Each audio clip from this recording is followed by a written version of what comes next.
Welcome back to another episode on These Two Plus Me. I don't know why I'm here yet again. I did tell you last week. This is the last time you're here, Wolfie. This is it. This is our goodbye. I hope so, mate. I hope so. But make sure you like. Don't count your chickens, son. Don't count your chickens. Exactly. All right, last minute winner.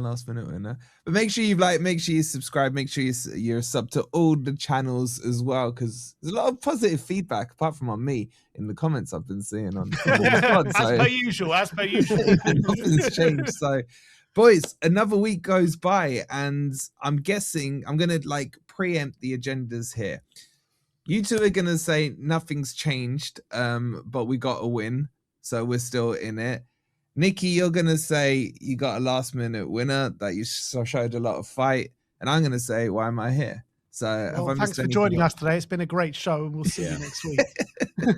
But, guys, let's start with you, Nikki. Yeah. Because Lawless was going crazy at some points. I saw the highlights of his watch-along. You took the lead, put you 4 points clear of Spurs. Then Spurs scored around the same time. I think that Everton equalized there or thereabouts, which put you back into the bottom three. And then these two were doing, flips and backflips and everything. And then Callum Wilson, who Lawless hates, came on and scored the winner. And that put you back out of the relegation zone, then back in it. Honestly, it felt like a final day watching it. It was quite entertaining because I'd done my business on Friday. But how were your emotions, Nikki? I mean, that was a crazy 90 minutes. Funny enough, I wasn't there at all. I was at Wembley. Oh, yeah, you were at the FA Cup. Yeah, I went to the FA Cup game. I was working at the time, so I was there. But I was nervous. I was watching it on the stream at Wembley, and as you know, the signal drops in and out at Wembley when there's a big crowd. So at one point, we're 1-0 up. I see the goal, and then I've lost connection for ages, and then all of a sudden I come back. Spurs are now winning, and we are now drawing. And I'm like, what the fuck has happened in the last 10 minutes, And then all of a sudden, as I've done that, I switched it back on, and Wilson scores. But these are relegation battles. These are what happens. It goes round and round in circles. 1 minute you're out of it, 1 minute you're back in it, 1 minute you're out of it, 1 minute you're back in it. And, I think there's a few twists and turns to come yet. And I will agree with you here, Wolfie. I think you're out of it now. I think you've just accumulated enough points. I can't see them boys getting many more points, to be quite honest, with all the injuries that they're picking up, and even the level of performance against a very fucking tepid fucking Wolfside. To be quite honest with you, it was because I was watching that as well. It was painful to watch. You must be fucking. But yeah, listen. Regardless of what the performances are, the results are what counts, and we all got a result this weekend.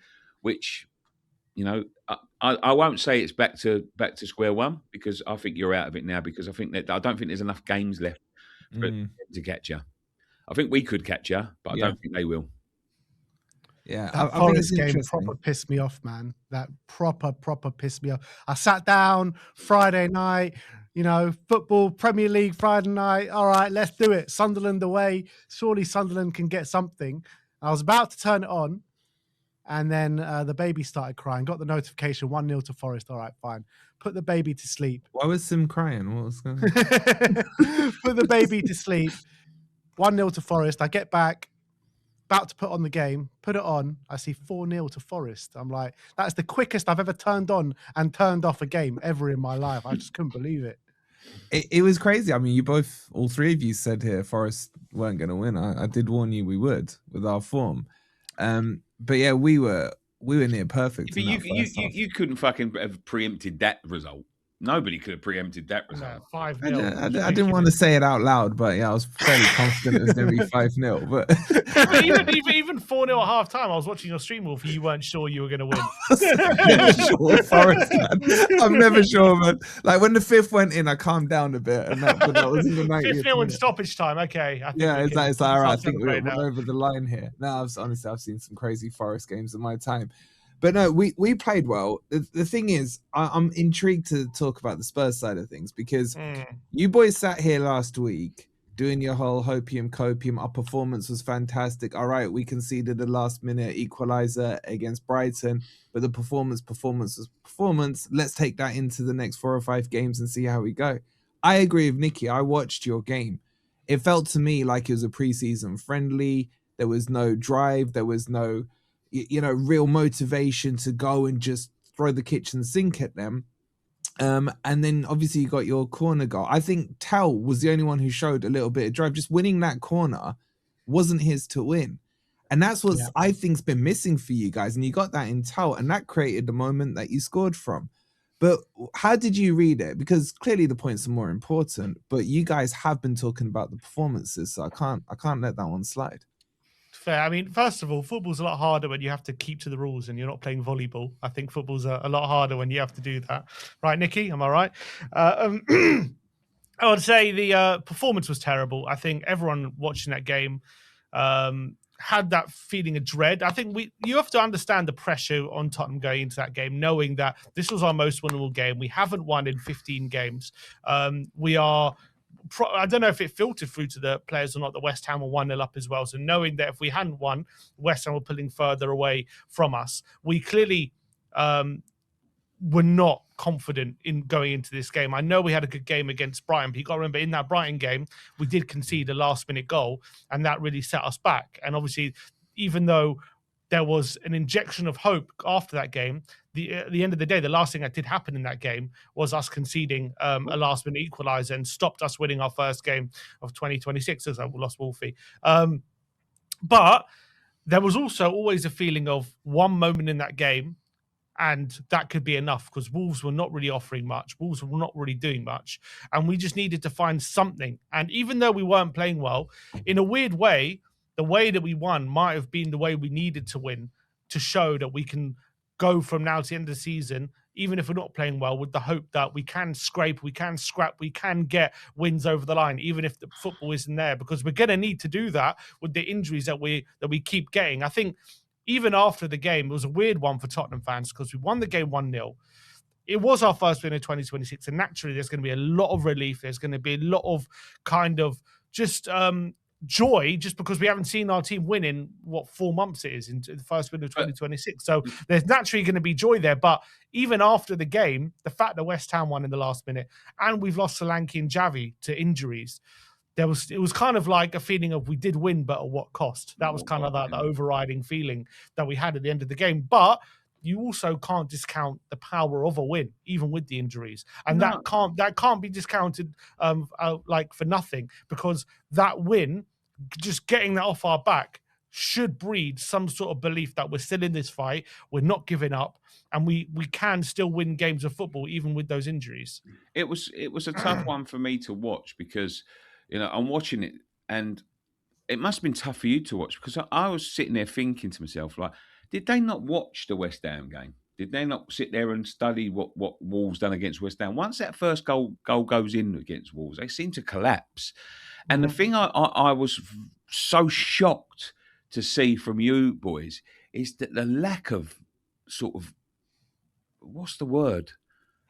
Any sort of like urgency to do anything. Like, you were so happy just to keep the ball and, to do not a lot with it. And, as you said, Wolves offered nothing. So it wasn't like, even as you went into the game, I was thinking to myself, they've got to start going for it soon. They've got to start. And it took to 82 minutes to get that one goal, and it was a scrappy goal. And listen, a goal's a goal, and at the end of the day, and I'll attest this to anybody, at the end of the day, it isn't the performances, because we didn't have a great performance either. We got the win, but we weren't great.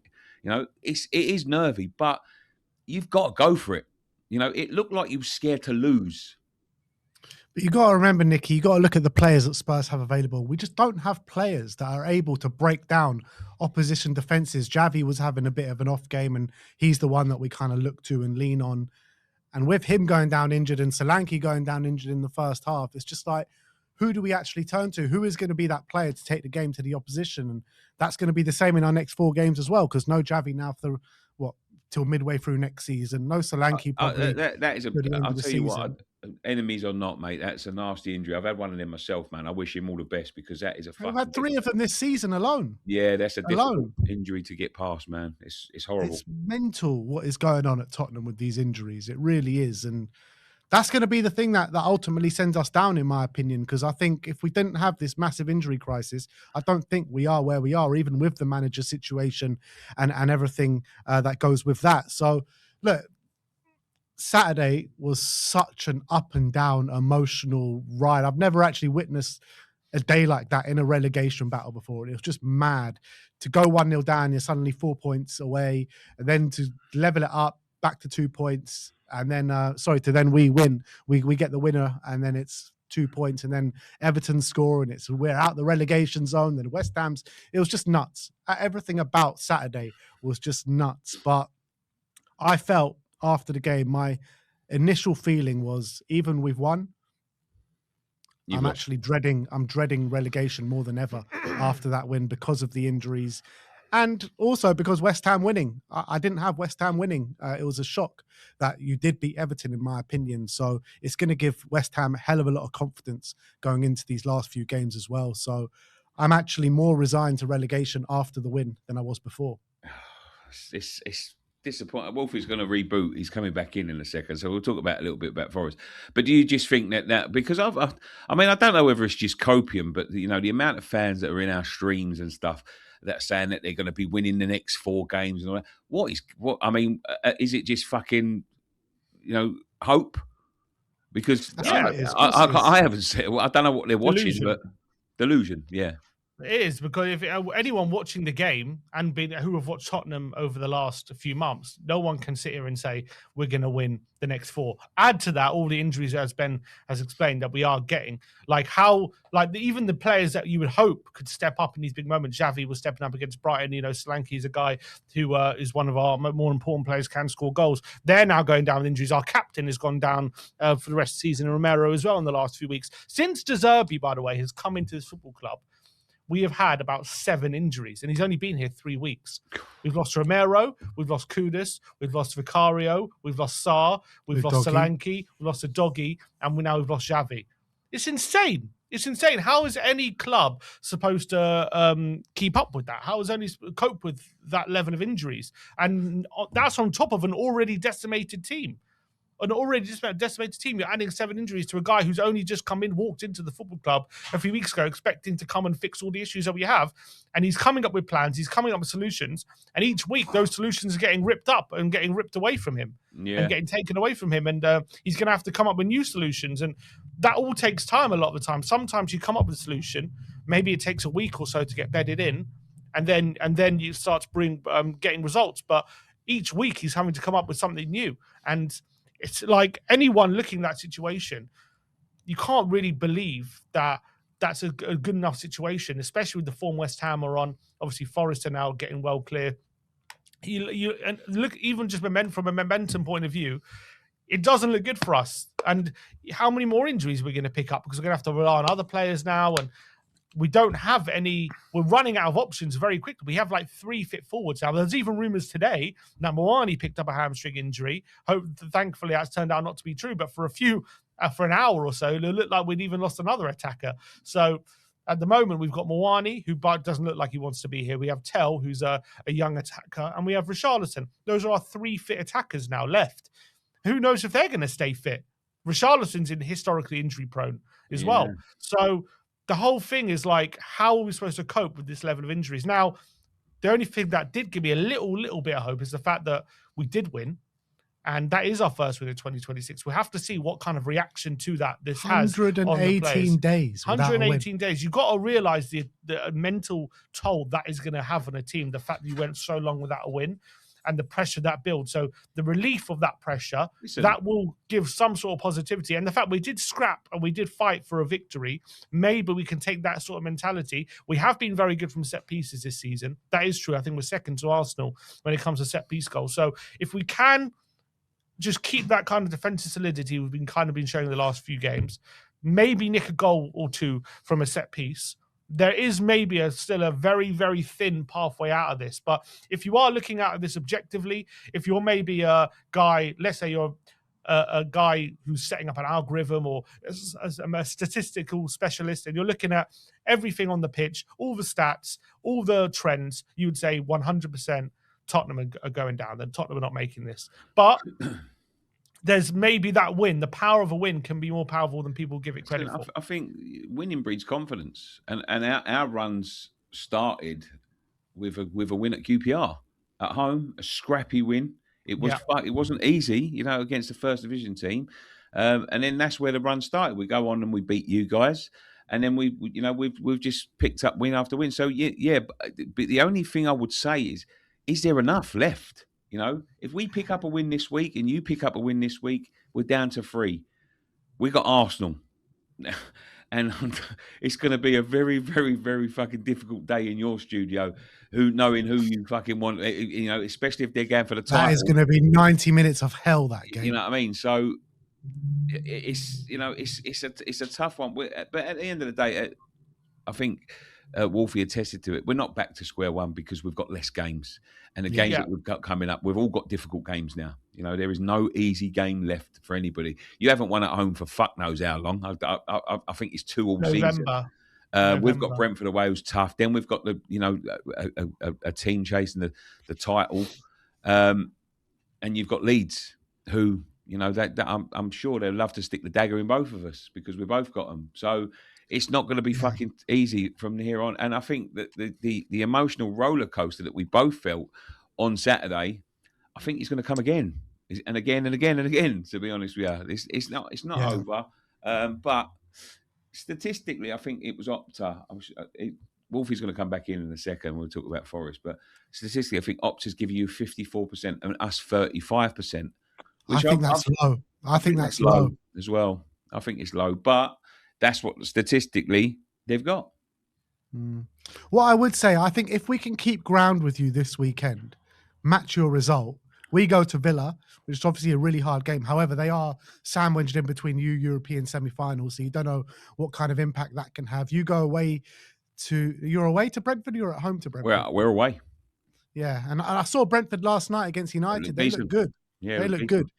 So it's 2 very difficult games. If we can match your result, then go into that Leeds at home for us and you play Arsenal, then that gives me a little bit of hope, because I think that Leeds game is massive, because if they beat Burnley at home this weekend, I think that's it. They're mathematically, or more or less mathematically more or safe. less, yeah. So I mean, there's still the people talking about Leeds, and there's still, because I think the thing about Leeds is they've got so many people, so many teams, around them, so they could mathematically lose them games and then keep on losing ground. So they're not out of it per se, but if they beat Burnley, that should be that. If they lose to Burnley, then yeah, fine, they're back in it. Yeah, but if they beat them, which they probably will, it's so tight down there today. But let's talk about Forest while Wolfie ain't here. What did you think about Forest? Because I'll be honest with you, that performance for me blew him out of the water. And I've got to say, and this is a guy that you missed out on, Morgan Gibbs-White again, he's pulling up trees for me.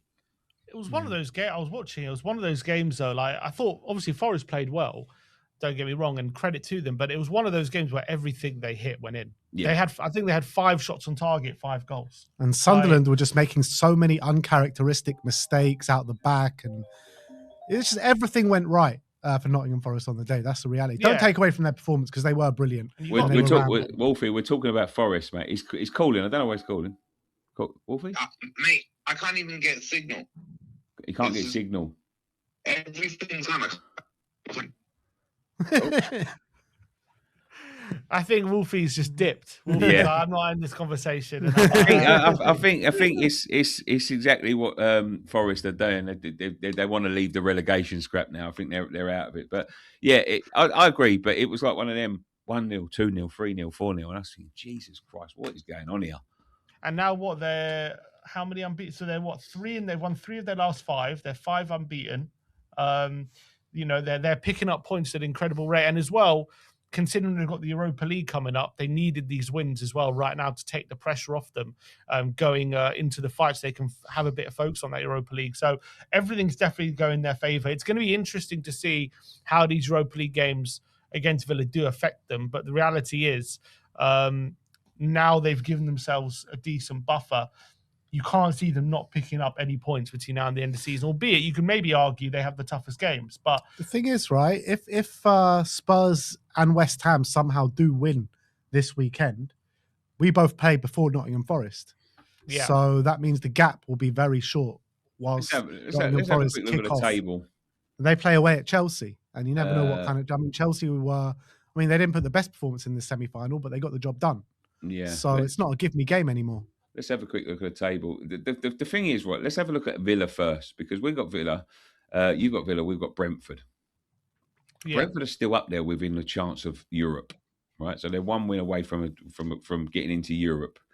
I don't know, Bournemouth, but Villa, they win this week. That's their Champions League place pretty much cemented. Yeah. Mm-hmm. Which is dangerous for you. But it is sandwiched in between two Europa League semi-finals. Yeah, but I think that Champions League game just takes priority because it's a Yeah, lot I of think money. so. You got to remember as well, the next game after Tottenham in the league is Burnley for Yeah. Aston Villa. So Okay. are they looking at that Burnley game being like, you know what, let's focus on that game? They're 8 points clear. You would think they should feel pretty secure right now. You'd think, but I mean, stranger things have happened. But here's the reality, Nicky. Even if they did play their B team, it's still getting. They've got a strong second team or strong players to come in. They have. So even if they did rest players, I don't give us that much more of a chance of winning the game, to be honest. What I think if you beat Brentford, if you actually win that game, I think the psychological damage that will do to us, we might crumble under that pressure. So if we need to win to keep pace with you, then I can see us really struggling to get a result. If you drop points though, and if a win, actually we have like something tangible to get from a win, like we could actually get above you or really put pressure on you, then I think I can see us maybe upping our game that little bit more and being a bit more excited going into the game rather than fearing about what will happen if we lose. You could be excited about what will happen if we win. Right. So I think there's that psychology could change a lot if you drop points. But if you win, I think that would really screw us. I could see us losing. You think that's it? If we win and you lose, you think? I think if you 100%. win, I think if you win, we will lose. That's what I think will happen. Yeah. I think if you drop points, I think we might get something. All right, we'll have to shorten the show today because Wolfie's dropped out. He said the old Vodafone network has dropped out, but Great advert for Vodafone. Huh? Great advert for Vodafone. Great advert for Vodafone. Yeah, well done, Vodafone. He said that the whole thing's dropped out, but so we'll wrap it up in about 5 minutes because we can't really talk about Forest. But going forward, boys, let's have a look at the fixtures. So the 4 fixtures, where can you see you getting some wins from? I mean, it's tough, man. But the thing is, right, our game against Chelsea has just been rescheduled for the Tuesday night after the FA Cup semi-final.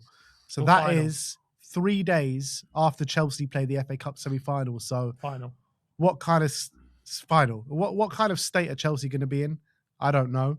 But they're going to want to do everything that they can to try and get us relegated. You know what Chelsea are like. And they've not been great. They've not been great. They've not been, but we've never been great. Even in our good times, we've never been great at Stamford Bridge.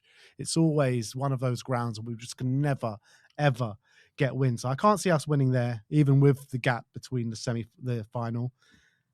I think where we're going to get our points, we have to get points against Leeds when you play Arsenal. That is imperative. No matter what kind of Leeds turn up, we have to get the win that day. And I'm gonna back us to shithouse a win against Leeds. I'm gonna say a point against Aston Villa. Actually, no, I think we lose against Aston Villa. I really do. And if we lose and you win, then that's it. It's done. And Everton is just a Hail Mary on the last day of the season. Who knows what can happen? Moisey, yeah, he could Moisey for us. Obviously, he's going to have a massive play. But all right, let's talk about the West Ham game a little bit. The basketball comment. I see you were fuming about this. Volleyball. I was fuming. I was going mad, absolutely mad. Like these decisions. You know, you could say, VAR and referees have been terrible this season, but decisions have been going against Tottenham all season into a big, big way. And I just can't. Even when we're not playing, even in the game against on the weekend, they should have had a sending off. Did you see that challenge from Andre on Bissouma? Yep. That was 100% a sending off. So every single game we're getting these big decisions going against us, and now it's creeping into your games as well. But I showed you this just before. Yeah. I think that was a balance. I agree with you. That 100% for me was a penalty. He's grabbed around him. Even if, people are saying, well, how can he see the ball? Well, you should be fucking grabbing someone in the... Oh, Wolfie's back. You should... There he goes. Jesus. Look at that. I don't know what's going on, boys. Sorry. Can you hear me? We can hear you. Just about, mate. Just about. But yeah, but people saying like, you know, he couldn't have seen the ball. How was it deliberate handball? You shouldn't be grabbing people in the box. And I've been saying that for a long, long time. And people going, yeah, but it goes on. But it shouldn't be going on. And if you're grabbing someone around a box and you're knocking the ball away from their chest and knocking it out of play, Getting an it's a fucking advantage. penalty. You know what I mean? It can't be nothing else but a penalty. But I would And he say, wasn't in a natural position or anything. It was a no, very no, unnatural he's up there. position. He's He's up there and he's literally pushed the ball away like he's playing handball, volleyball, or whatever. So I agree. But do you agree with this? They balance themselves out because I'll tell you what, the challenge from Pickford, and not a lot of bit has been made out of this. I see Tony Bellew was tweeting about how corrupt referees are. I've just shown you this tackle from Pickford. Red card and a penalty all day long. Out of control, 2 feet off the floor, studs up, going into ankles, diving in feet first to ankles. When you think about what you see in the middle of pitches and what people get sent off for and how people get injured, that is that's got to stop for me for goals. They get away with way too much. You might have a case there in your game. It might have balanced itself out. But people have been telling me about refereeing decisions are going to balance themselves out all season for Spurs, and they never. The balance of Spurs is so lopsided. They haven't balanced its way out for us. We just keep getting how can you be talking about decision? How can you be talking about decisions after what you did against Liverpool a season or two ago? You're talking about a season or two ago. What are you talking about? 2 years ago, coming up. No, I'm just saying, I have no sympathy. I didn't hear the Spurs fans coming out saying, "Oh, let's replay the match and do this. We got sorted out." No, this is football, boys. We all said it. We all said it was a terrible decision at the time. Mate, this is what happened all season, Wolfie. It's all season. Are you going to go down? Hold on. Are you going to go down because of refereeing decisions or because you're shit? We're going down because we're shit, and we're going down because it's all mixed in together.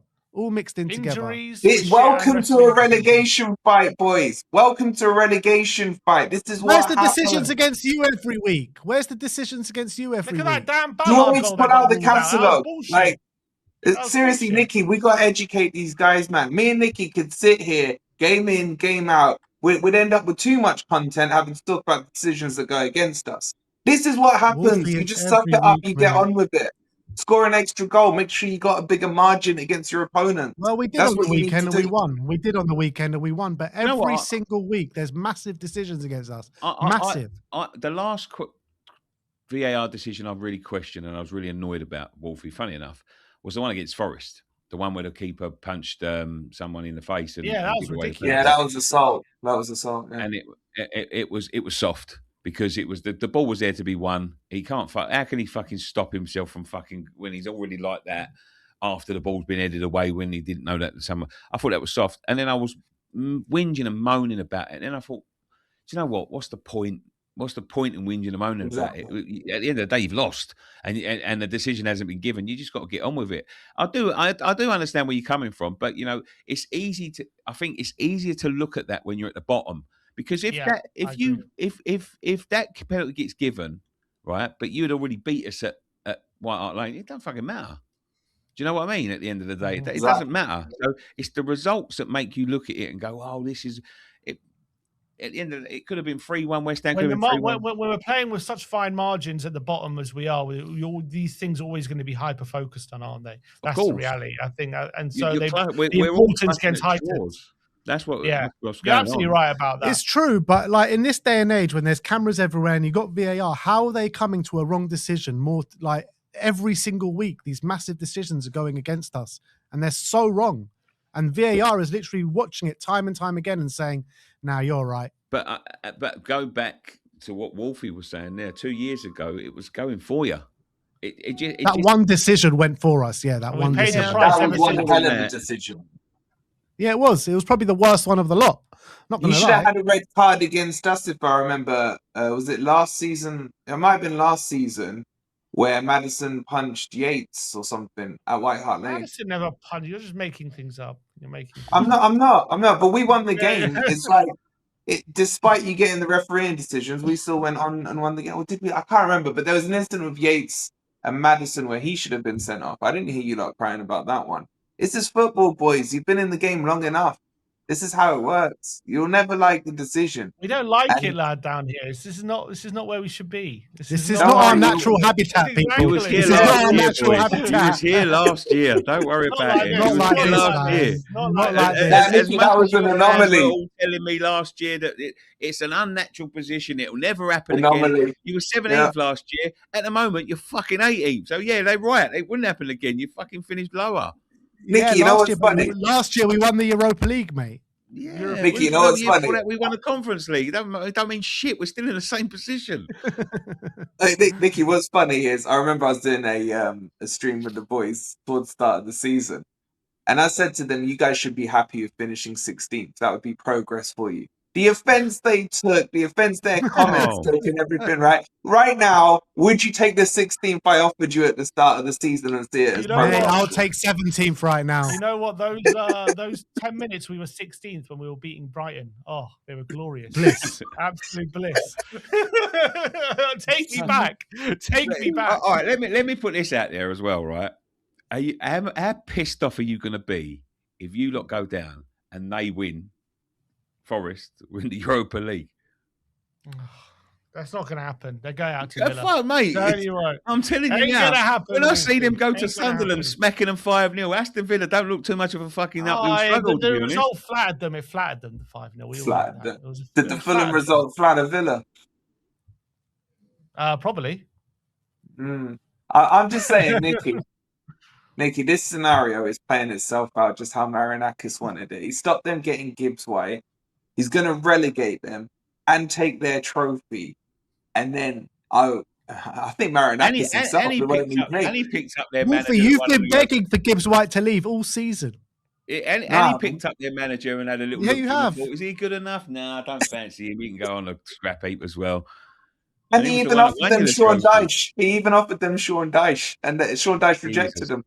I'm just saying, if Forest win this Europa League and you go down, oh my God, man, you guys won't be hearing. Can we have you'll a be hearing serious from question Marinakis. about the future? Can we have a serious question about the future, right? What does relegation mean to us all, right? Let's have that discussion. And what are we going to, if you survive, if any of us survive, what does the future hold? Are we going to be back where we are next year, or is it just a one-off for you guys? I mean, I would love to sit here and say it's a one-off because I think we got De Zerbi, we got a good manager. Hopefully we can build off it, but you got to look at what kind of players Spurs are going to be able to attract with being 17th and you know, on the cusp of relegation the year after. So it's Cowards, so hard to say. like Kudus. Yeah. Kudus is one of our better players. It's so hard to say it. He's one of the more committed ones. Yeah. It's so hard to say what next year looks like. You know, you got teams like Man United last year who had a terrible season. They were able to attract players like Mbeumo and Cunha. Are Spurs going to be able to attract a similar caliber of player, or are we going to be going for bargain bucket players? You know, we've already been said that if we stay up, we're getting Andy Robertson at left wing on a free transfer and Marcos Senesi on a free transfer. You know, James Tavernier was there. James Tavernier. Like, I don't know what kind of players we're going to be able to. Not exactly John Champions Stones, League apparently we're form, is gonna it? go for John Stones, 31-year-old John Stones. You know what I mean? It's going to have to be building blocks to get ourselves back up there again. Yeah, I think the financial hit of not being in Europe again, overall not again, but not being in Europe for next season. Already there's talk within the club. They're saying the financials are not as strong as publicly has been made out, and we're going to have to tighten the purse strings of it. Even though consistently, ever since these new owners have been, they've been saying, yeah, we're here to be ambitious, we're here to spend money, we're going to break the wage structure, we're going to spend all this cash, and now all of a sudden they're changing their tune. So I think there is definitely a fear next season, especially given that last season, you would, as Ben said, you would hope that's going to be a one-off. And the fact that it wasn't a one-off, that's going to signal to a lot of these top players who we hope to attract, like, these guys actually are a bit of a clown show. These guys actually aren't serious. Like, they're the fear of them being relegated is very, very real for those kind of clubs. Whereas with Man United, they were very serious about not letting that happen again. And they're now well clear of that and back in the position they belong to be. Also, you have to say, I don't know if this is in players' minds, but the amount of ACL injuries we've getting, this is now 3 ACL injuries. We're getting we've had also not just 3 ACLs, but Kudus is now out for 6 months. We've missed Bentacle for 3 months. We're getting lots. This is going to be, once he's back fit, he would have been out for 6 months. Jesus. So Is it true at what he point- refused an operation because it was coming Apparently, through? that's the rumours. Allegedly. He wants to be fit for the World Cup. Romero's obviously just got a serious knee injury. Last season, we had Madison and Kulusevski also picking up very serious knee injuries, ruling themselves out free. And Dragashin also picked up an ACL. He's just come back. At what point do you think players look at this and think, if I go there, am I risking getting an ACL?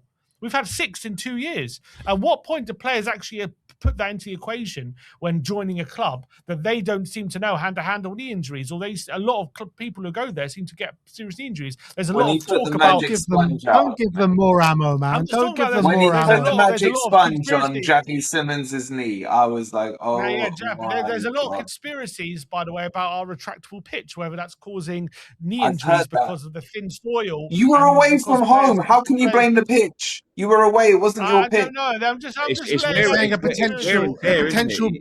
potential build-up from playing on the same pitch. You look at Real Madrid; they've also had 3 ACLs this year, and they also got a retractable pitch. So when you look at that, do you think that goes into players' minds when they look at to join clubs like, if I go there, am I risking getting an ACL? Do you reckon that is something in their mind? I would be more asking the question of the fucking people that are in charge of it and saying, should we take away this retractable pitch and fuck off the NFL and fuck off the Beyonce concerts and fuck off, because this is a fucking football stadium and we need to be able to fucking play football in it.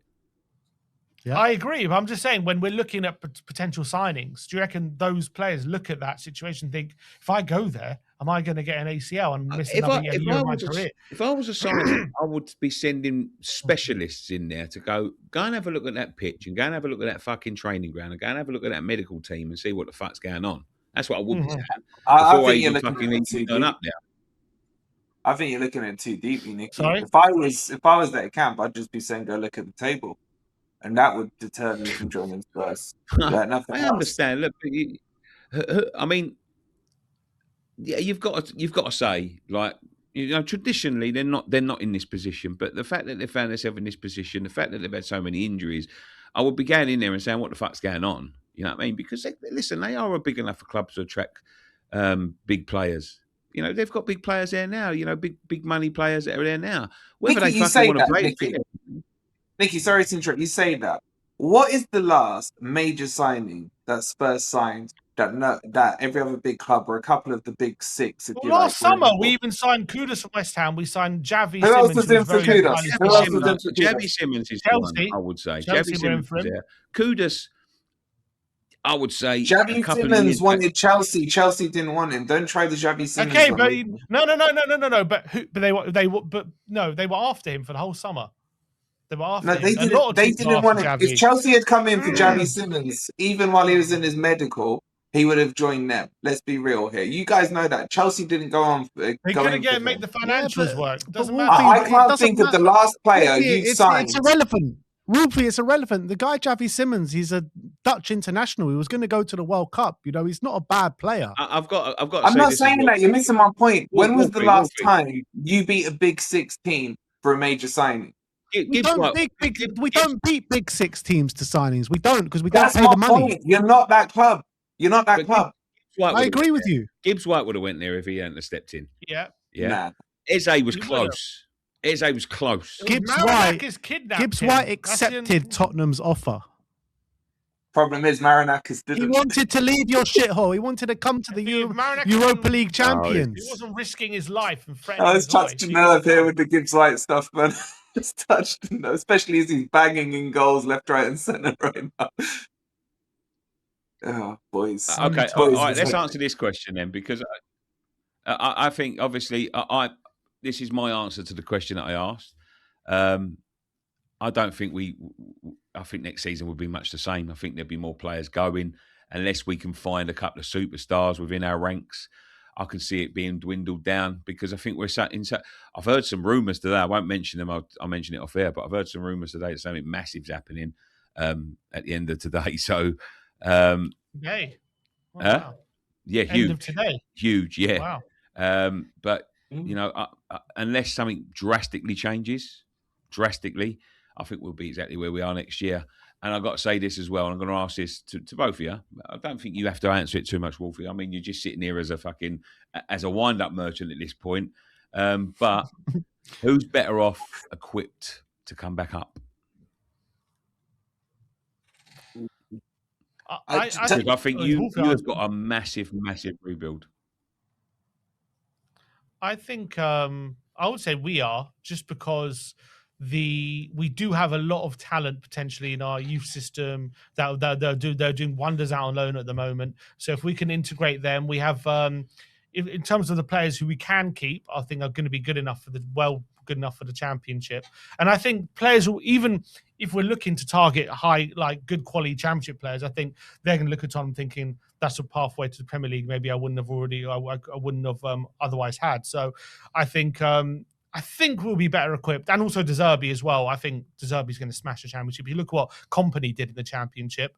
Got 100 points, didn't he? Playing a certain brand of football. So I think De Zerbi playing his style of football should be able to be more comfortable in the championship.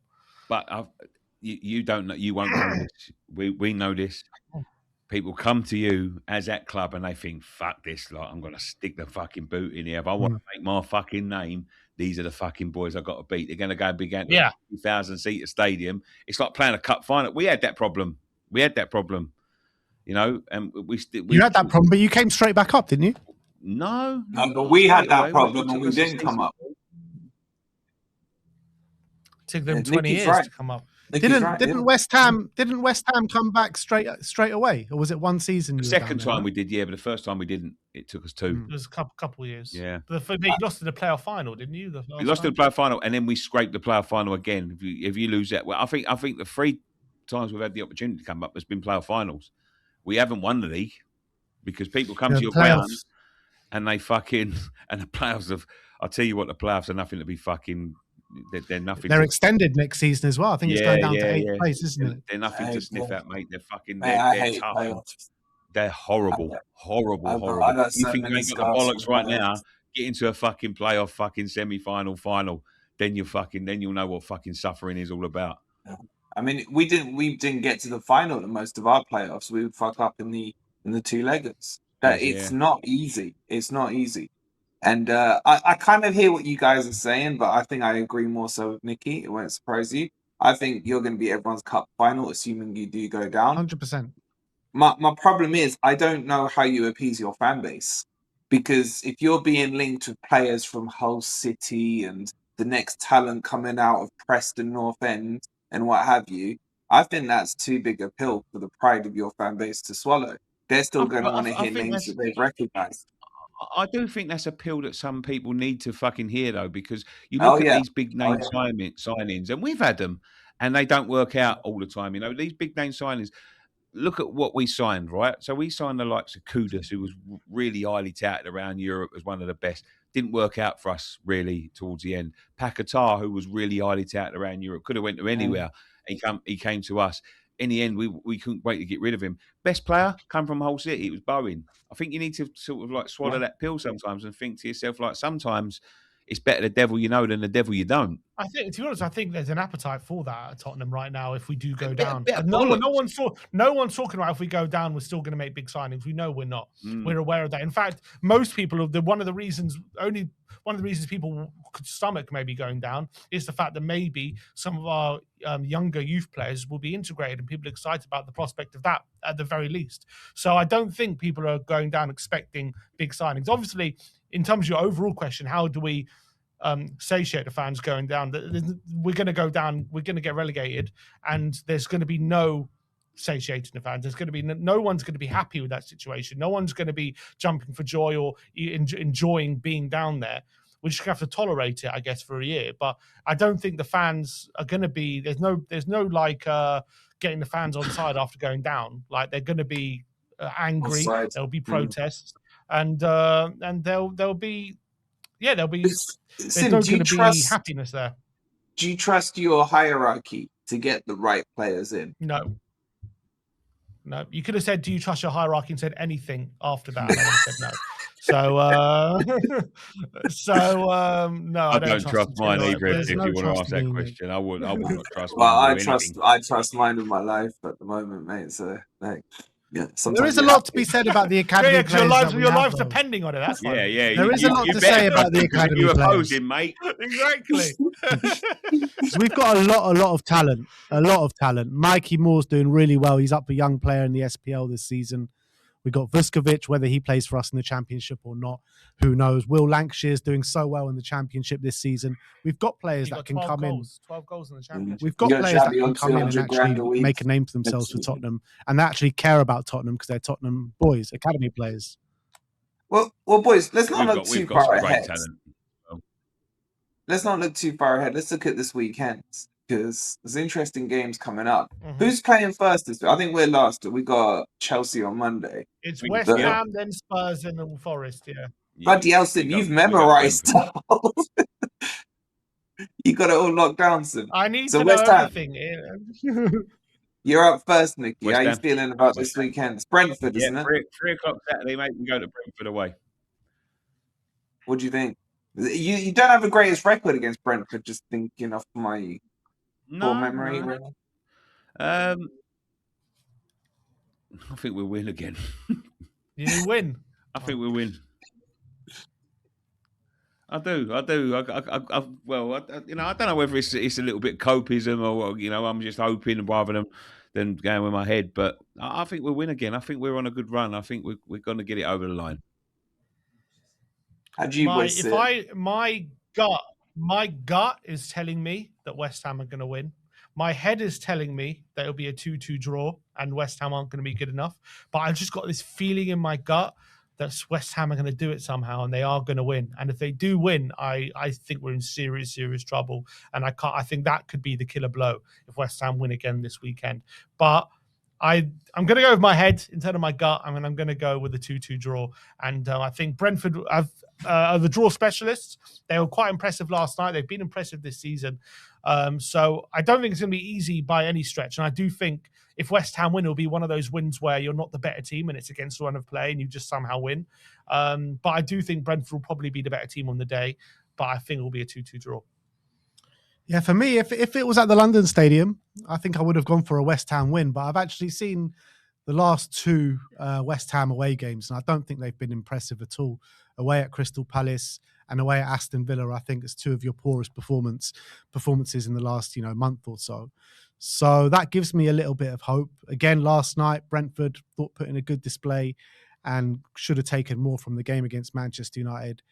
I think it's going to be a draw. I think West Ham's defence has obviously been rock solid over the past month. So I think that's going to see them through for a point. So I'm going to go 1-1, 1-1 or 0-0, one of those. I think I tend to agree. I think Brentford away it's just a nasty ground in general. But I don't know, man. Nuno's does well against Brentford. Just thinking back to his games at Forest. So I think this one's too tight to call. He never does well against Moyes teams, and we fucking that went out the window, didn't it? So yeah. No, we beat Everton away under Nuno last season. Boys, my memory's so bad. I'm pretty sure we did. But look, I think a point is very good. I wouldn't turn my nose up in West Ham's situation at a point because I think you've got the hardest game of the weekend. I know you guys are going to try and sell us this story about Villa playing Forest in the Europa League beforehand and they're going to rest players and what have you. I still think Villa's B team is better than your A team. So I don't really see that as a thing. Probably. And Villa at Villa Park traditionally are always quite solid. So I think West Ham getting a point if Spurs lose is a good point because that will put you 3 clear. The only worry I have for West Ham is that goal difference.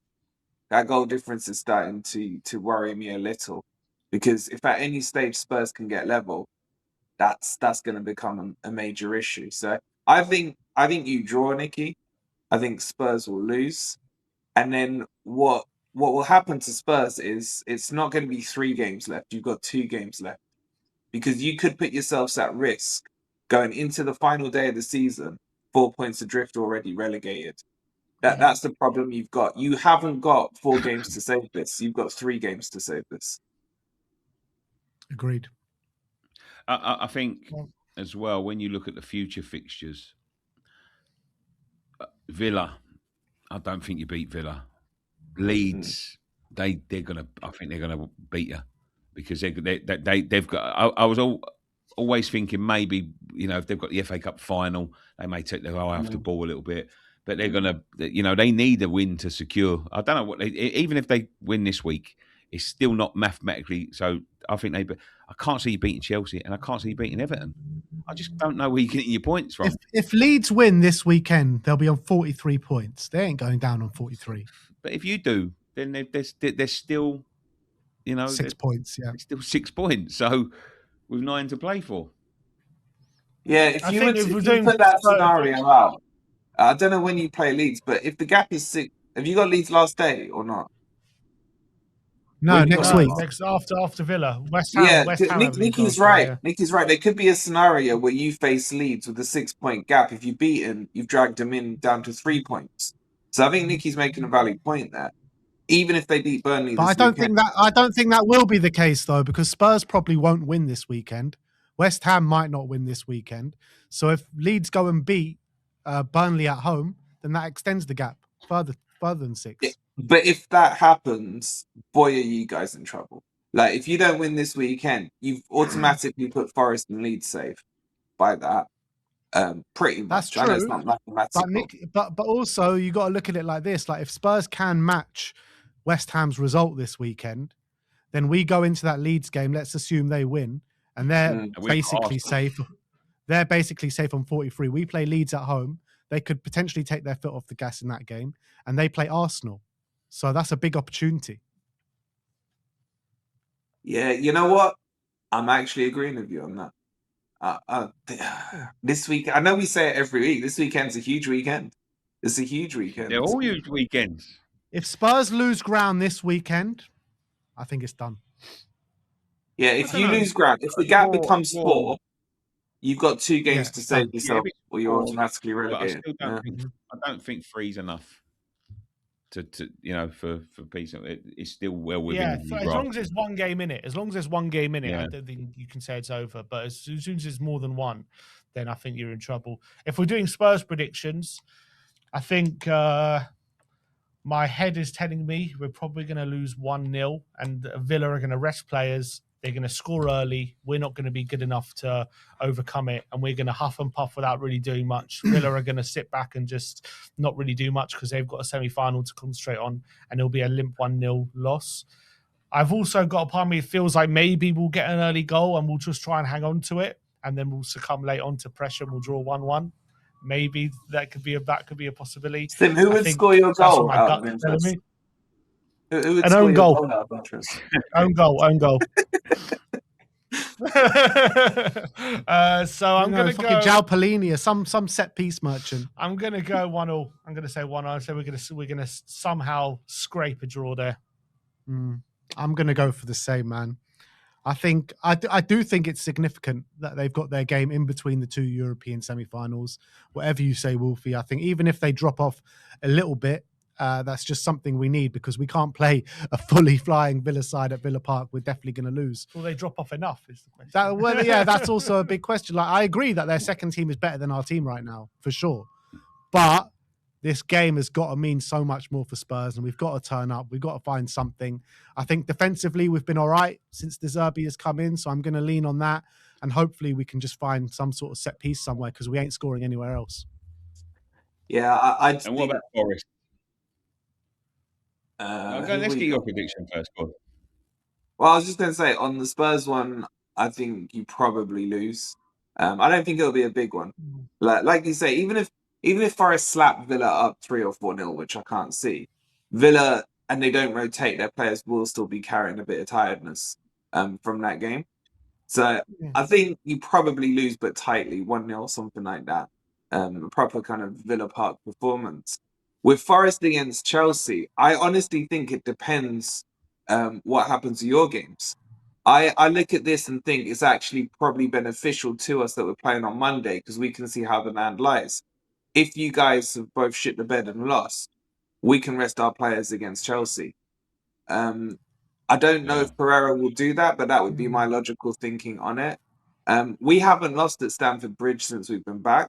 Chelsea are shit. Don't give me this new manager with no license think it's going to save them. I think we get a point out of Stamford Bridge, and that takes us to 40. So I'm not too... I'm not worried yet about the Chelsea game till I've seen your guys' results. If you guys haven't taken maximum points like this weekend, then I think Forest will turn up with a slightly Wolfie, rested team. if we do beat Villa, you're still slightly worried. You're saying you're not completely out of it just yet. Yeah, If we go and I've beat seen Villa. Forest do dumber things than this in my lifetime, man. I can take you back just a few years ago when we shit the bed against Stoke when we were in the playoffs. So I've seen Forest do dumber things than this. So yeah, I just need Spurs to be and dumber also than in the Forest. top 4 all season last year as well. Top three, yeah. Yeah, you Top can go three, back to last season, yeah. So I'm more expecting you lot to save Forest than the other way around because I do worry when it comes to Forest at the end of seasons. But I think we'll get a draw at Stamford Bridge. That puts us to 40, and that's that psychological number, isn't it, that everyone thinks is safe. So, but yeah, I think whoever ends up in the bottom 3 this weekend, they're staying there for the rest of the season. Fair. There we go. Shall we wrap it up then, boys? Wait, so are we saying, what do you think of Forest beating Chelsea? I think it does very much depend on what happens before. If it goes on my predictions and West Ham draw, Spurs draw, I think Forest might end up drawing as well, and it will just be as you were. I'm going to go for a Forest draw 1-1. I'm going to go 2-1 Chelsea. I think the fact that it's Monday, it helps you in a weird way. Is it Monday 3:00? Yeah, 3:00 Yeah, on Monday. it's a weird time. Yeah, bank holiday, isn't it? So, but I think in a weird way, it might work against you, even though it's further away from the previous Thursday. It's also closer to the second Thursday, which I think if the game results within the balance, there will be half an eye on that, and I think Chelsea will take advantage. So I'm going to go 2-1 Chelsea. But if we draw, it's not going to make too much difference to you. Or if we lose. Yeah. Well, I'll tell you what, after this Saturday, boys, I'll be coming to you live next week from Tunisia. So I'm going to Tunisia. He's running. He's running. Running away. He's getting out of the country. He didn't want to be in the country for that Arsenal game. He's run. No, I'll be back. I'll be back for the Arsenal game. But yeah, so there we go. Thank you very much for joining us, boys. Do you all want to say goodbye? Wolfie, you're meant to be hosting this, mate. Apologies. Like you're having a relegation battle. The whole network went down in my area. It's crazy. So I don't even know if it's back up yet. But make sure you've all subscribed to everyone's channels. Let us know who you think's going down and your results for this weekend's fixtures. And hit that hype button. This new hype thing. I don't know what it is, but apparently you meant to do something with it. And we'll see you next week. We'll see you next week. Let's see who's crying. Yeah.